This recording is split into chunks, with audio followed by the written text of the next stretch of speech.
Asia cup হংকংকে সহজেই হারাল বাংলাদেশ, তবে run rate নিয়ে অতৃপ্তি। আবুধাবিতে এশিয়া কাপের প্রথম ম্যাচে হংকংকে ৭ উইকেটে হারিয়ে শুভ সূচনা করেছে বাংলাদেশ। হংকংয়ের দেওয়া ১৪৪ রানের লক্ষ্য টাইগাররা পেরিয়ে যায় ১৪ বল হাতে রেখেই। যদিও এই জয় সহজ ছিল, তবে প্রত্যাশিত বড় জয় না পাওয়ায় রানরেট নিয়ে কিছুটা অতৃপ্তি রয়েই গেল। বোলিংয়ে মিশ্র অভিজ্ঞতা। টস জিতে ফিল্ডিংয়ের সিদ্ধান্ত নেয় বাংলাদেশ। তাসকিন আহমেদ ও তানজিম হাসান ২টি করে উইকেট পেলেও হংকংয়ের ব্যাটসম্যানরা বেশ স্বাচ্ছন্দ্যে ব্যাটিং করেন। ইনিংসের শুরু থেকেই জিশান আলী ও নিজাকাত খান জুটি বেঁধে দলকে শক্ত ভিত দেন। পাওয়ার প্লের ৬ ওভারে ২ উইকেট হারিয়ে হংকং তোলে ৩৪ রান। মাঝের ওভারেও রান তোলার গতি খুব একটা কমেনি।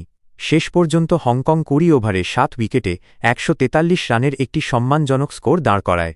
বাংলাদেশের বোলাররা শেষ দিকে কিছুটা নিয়ন্ত্রণে আনতে পারলেও আফগানিস্তানের মতো বড় ব্যবধানে তাদের অল আউট করতে না পারাটা হতাশার। ব্যাটিংয়ে লিটন হৃদয়ের দৃঢ়তা।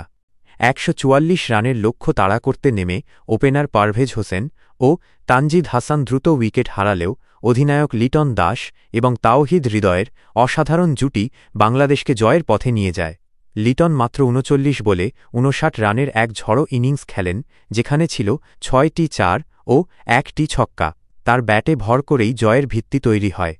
তবে ইনিংসের শেষ দিকে লিটনের আউটের পর কিছুটা চাপ তৈরি হয়। সঙ্গী হিসেবে হৃদয় দারুণ ধৈর্য দেখান।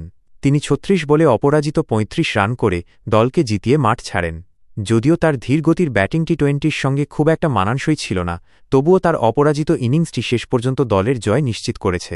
রানরেট নিয়ে শঙ্কা।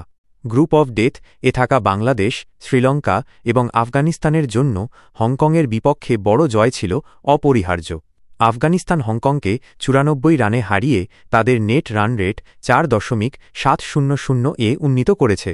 সেখানে বাংলাদেশের নেট রান রেট এখন মাত্র ১.০০১।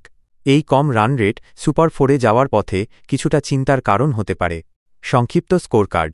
হংকং ২০ ওভারে ১৪৩-এর ৭, নিজাকাত ৪২, জিশান ৩০, ইয়াসিম ২৮, তানজিম ২-এর ২১, রিশাদ ২-এর ৩১, তাসকিন ২-এর ৩৮।